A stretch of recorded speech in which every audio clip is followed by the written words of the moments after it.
ревизија. Министерството за земјоделство, шумарство и водостопанство денеска донесе одлука за забрана за ловење на диви птици.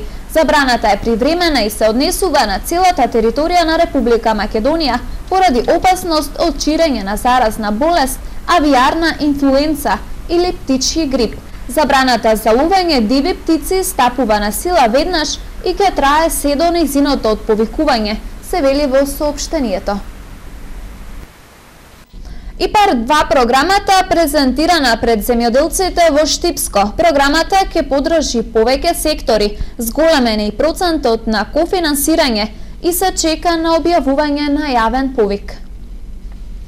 Земјоделците се едуцираат за новата надоградена ИПАР 2 програма која ќе се имплементира до 2020 година. Таа ќе подржи повеќе сектори, зголемен е процентот на кофинансирање, а предвидува и олеснување во делот на критериумите кои треба да се исполнат за добивање на повратни средства од европските фондови. Готовите апликации за проектите типски фарми се големо олеснување во аплицирањето за овие средства за кои интерес има кај сточарите.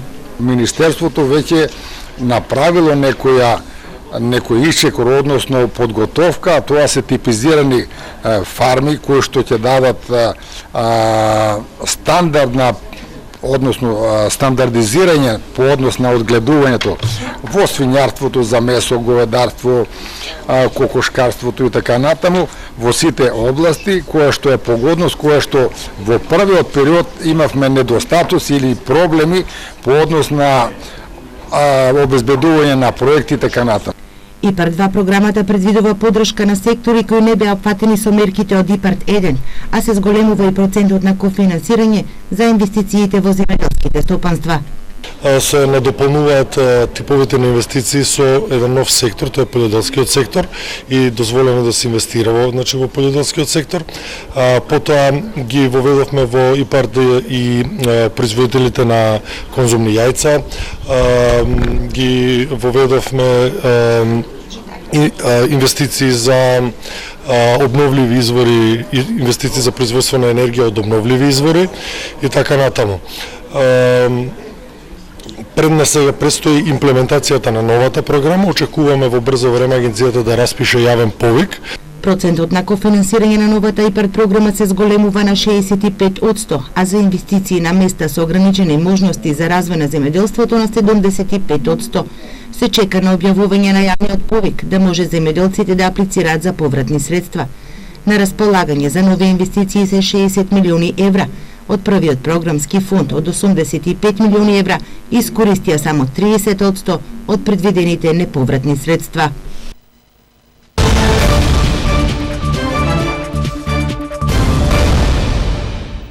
Стечајните работници од Штип денес добија хуманитарни пакети од страна на општината и од Црвениот крст.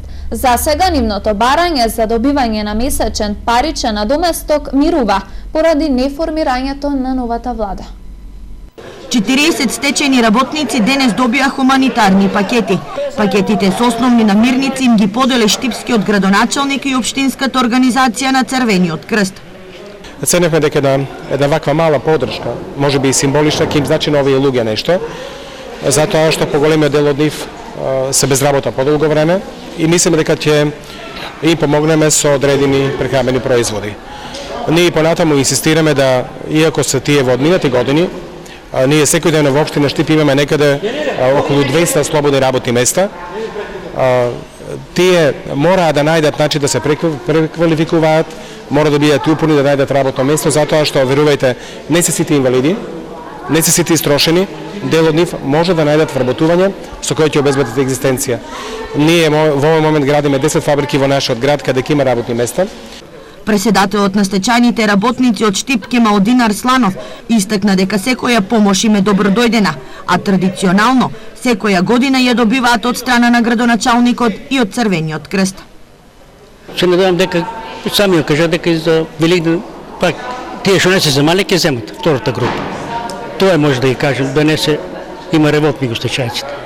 Значено ли ово за нив секоја мала помош? Како не е значено? Секоја капка е значена за нас.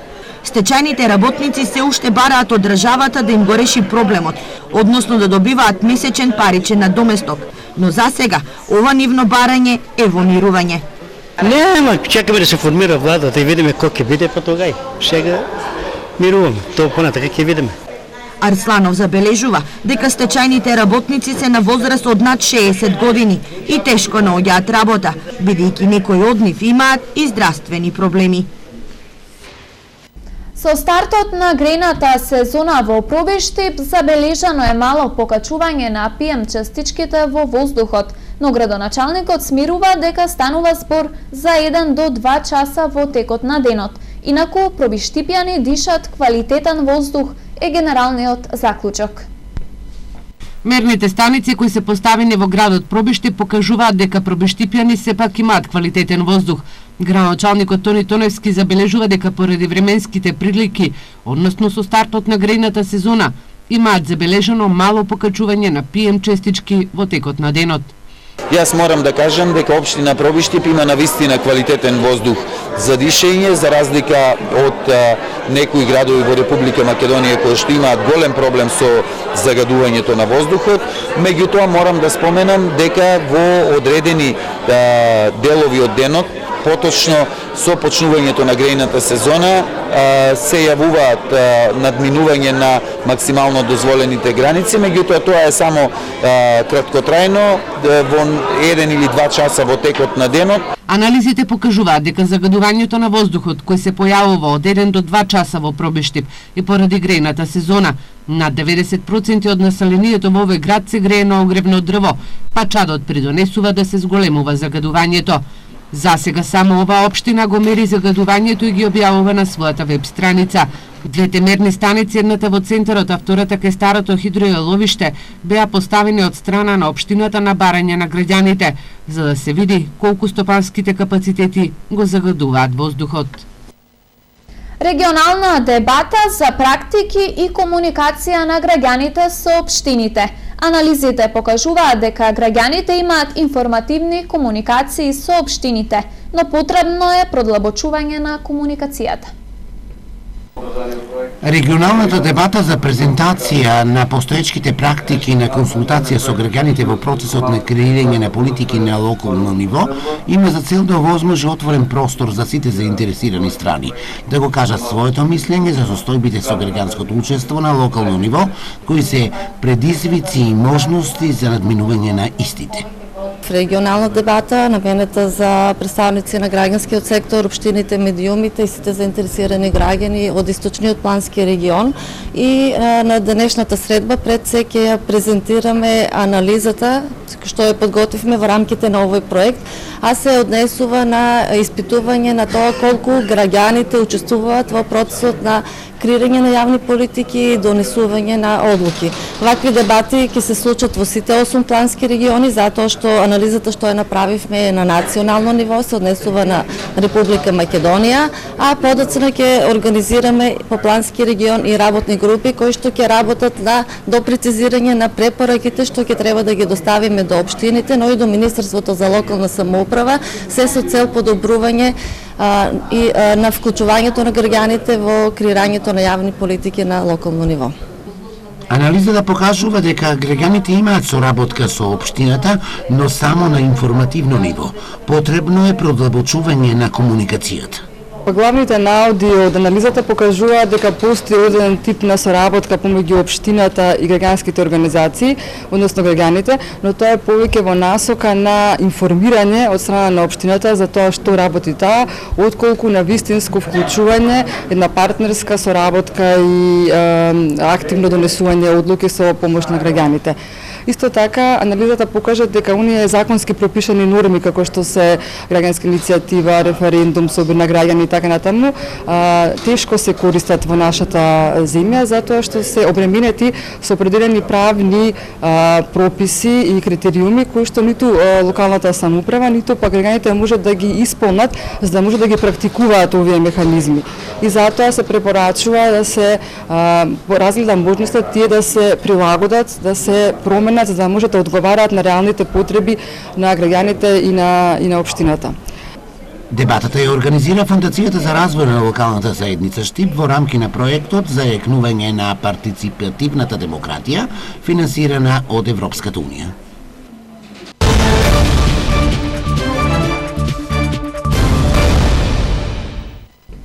Околу 100 средношколци од сите основни училишта во градот денес имаа можност за запознавање со традиционалната јужнокорејска култура. Студенти од оваа држава преку перформанси на младите штипјани им ја презентираа својата народна носија, традиционалните танци и боречки вештини. По природните богатства и архитектура Македонија наликува на Јужна Кореја. Посебно на нејзиниот главен град Сеул е оценката на 30-тината корејски студенти кои денес во Штип пред 100 средношколци ја представија својата култура. Ви имате многу планини, исто така и ние од Кореја, и ние во Кореја имаме многу планини. Потоа отидовме во Скопје, бидејќи таму престојуваме, и Скопје со целата негова култура и архитектура многу наликува на нашата Кореја. Особено од местото каде што сум јас. Јас доаѓам од Сеул. Јужна Кореја има богата култура и традиција и единствена цел ни е да ја доближиме до младите европјани, велат гостите од Јужна Кореја, кои денес со перформанси ја промовираа својата традиционална носија, музиката, правењето оригами како и дел од своите боречки вештини. Ние младите луѓе ги учиме да работат заедно. Изгледот и бојата на кожата не треба да бидат пречка за создавање на соживот. Ние сакаме да ја споделиме корејската култура, бидејќи е духовно богата, а за жал за неа многу малку се знае во Источна Европа. За да се промовира јужнокорејската култура, се планира во најскоро време оваа невладина организација да отвори канцеларија во Македонија, која најверојатно ќе биде лоцирана во Штип. 5 члени од тим на основното училиште Гоце Делчев од Штип се прогласени за амбасадори на природата. Тие изготвија кампања како градот Штип да се заштити од шумските пожари. Учениците од основното училиште Гоце Делчев се прогласени за амбасадори на природата. На трите работилници кои ги организираше Центарот за развој на Источнопланскиот регион во рамките на проектот за зачувување на природата, финансиран од Швајцарската агенција за развој и соработка, тимот од 5 ученици изготвија кампања како шумите да се заштитат од пожарите. Изминативи денови ги поминавме на обуката за амбасадори за природата и таму ние се стекнавме со многу знаења кои што беа од големо значење за нас. Таму ние додавме како да ја заштитиме нашата природа и со нашите идеи беа поддржани и беа усовршени од сите луѓе кои што ни помогнаа. Изготвивме на крајот една активност или кампања да ја наречеме, преку која сакаме или чија цел беше да ги информираме граѓаните на нашиот град, на Штип, како да се заштитиме од пожарите, за последиците од пожарите и така натаму, се со цел нели да се подобри нашата животна средина. Амбасадорите на природата денеска беа примени од страна на штипскиот градоначалник Илчо Захариев, кој забележа дека љубовта кон екологијата, односно природата, се создава од најмали нозе. Ние како општина ќе ги поддржаме затоа што за нас е како важно и битно е да имаме што повеќе шума во Штип и Штипско, да постоечките шумски комплекси кои ги имаме на Плачковица и на Серта бидат рационално користени, рационално сечени, плански сечени, истовремено да се спречи дивото сечење на шумите, посебно во делот на Шварлија, Кошево, Никоман и Почивало, каде се соголени илјадници хектари, заради неодговорен однос на поединци, но и затојување на системот кој треба се бори против дивата сеча. Проектот се реализира преку Центарот за развој на Источнопланскиот регион, од каде најавија дека во наредниот период ќе се потрудат да најдат финансии за реализирање на кампањата која изготвија учениците од Штипското основно училиште Гоце Делчев. Се надеваме дека во наредниот програмски период, кој ќе биде поддржан исто така од Швајцарската развојна агенција, оваа програма за чување на природата нема да заврши овде, значи ќе продолжи и во наредните 4 години и ние се надеваме дека ќе изнајдеме финански средства, финански можности како овие идеи на малите деца да бидат реализирани се со цел за заштита на животната средина.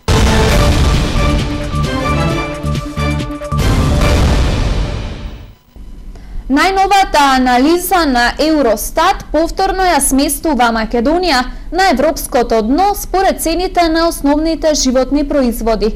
Цените се најевтини во 4 категории на ниво на Европа, тврди Евростат. Македонија е најевтина земја во сите 4 категории, кои ги опфаќаат прехранбените производи во Европа, покажуваат најновите статистики на Евростат. Од сите 38 европски земји опфатени во истражувањето, Македонија има најниски цени за масло и масноти, овошје, зеленчук и компир. На дното е и според цените на безалкохолните пијалоци, алкохолот и цигарите. Предпоследна е според цените на лебот и житарките, млекото, сирењето и јајцата, а на трето место одолу според цените на месото. И неодамна објавеното истражување на Германскиот институт за економски и социоекономски истражувања дојде до слични созданија. Македонија беше убедливо на европското дно според трошоците за живот и во оваа анализа, која исто така се повикуваше на официјалните податоци на Евростат. И штипјани купуваат плацеви во туристичкиот комплекс Рабна река во Пехчево. Општината со европски пари и добро менаџирање прераснува во вистински туристички центар на крајниот исток. Од 4 парцели, една се продаде за изградба на хотел. Кога ќе се исполнат законските услови, ќе се огласат и останатите. Општина Пехчево котира на високо место на туристичката мапа за привлекување на гости не само од земјава, туку и од странство. Општината троши европски пари за инвестиции, а повратно со доброто менаџирање прераснува во вистински туристички центар на крајниот исток.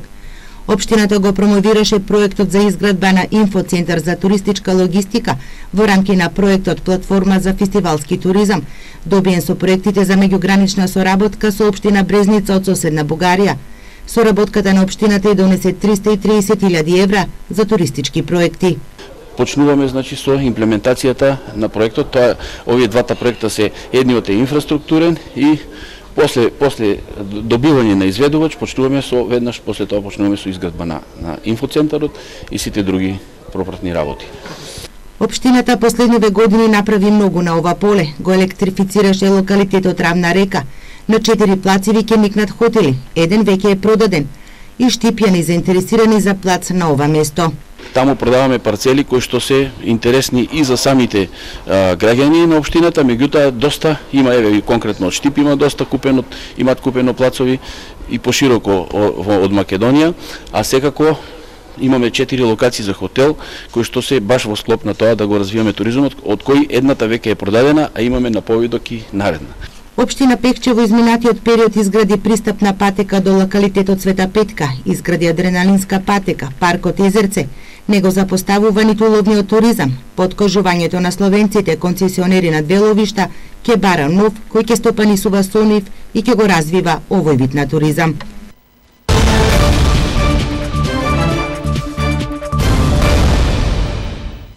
Регионалната боксерска лига ќе стартува на 4 март, а во првото коло во Штип силите на рингот ќе ги одмерат екипите на Пинк Пантер и Војводина од Нови Сад. Се исплатеше упорноста на боксерските луѓе од бившите југословенски простори за формирање на регионална лига во која ќе се врати некогашниот сјај на племенитата вештина, а во која имаше безброј прикалени борци.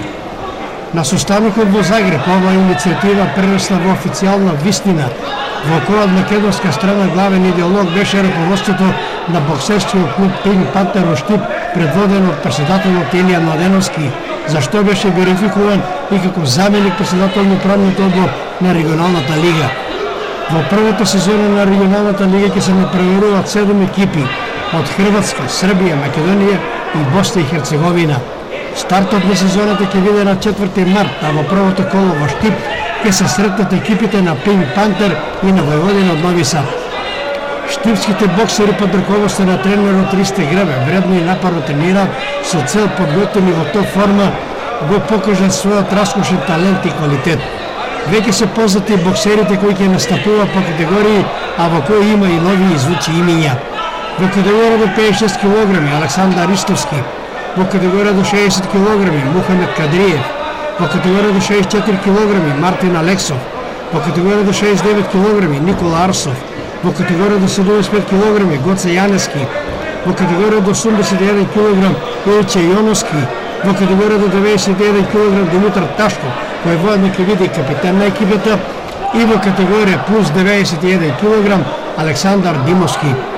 Според информацијата од председателот на Пинк Пантер Илија Младеновски, целта на регионалната лига е селектирање на единствена екипа со најдобрите боксери од сите екипи, а кои би настапувале во светската боксерска лига. Со цел запознавање на теренот, за моменталните активности и подготвеноста на градот Штип и на боксерскиот клуб Пинк Пантер за боксерскиот спектакл од Загреб во Штип во понеделник ќе допатува председателот на регионалната лига Јурица Рунтич. Најновите моменти ги радуваат симпатизерите на боксот не само во Штип, туку во цела Македонија и со право се очекува вистинска инвазија од посетители на првиот, а секако и на наредните боксерски спектакли во Штип. Тоа беше и последната информација во вестите на Ирис телевизија. За повеќе посетете на iris.mk или социјалните мрежи Facebook и YouTube. Имајте пријатна вечер.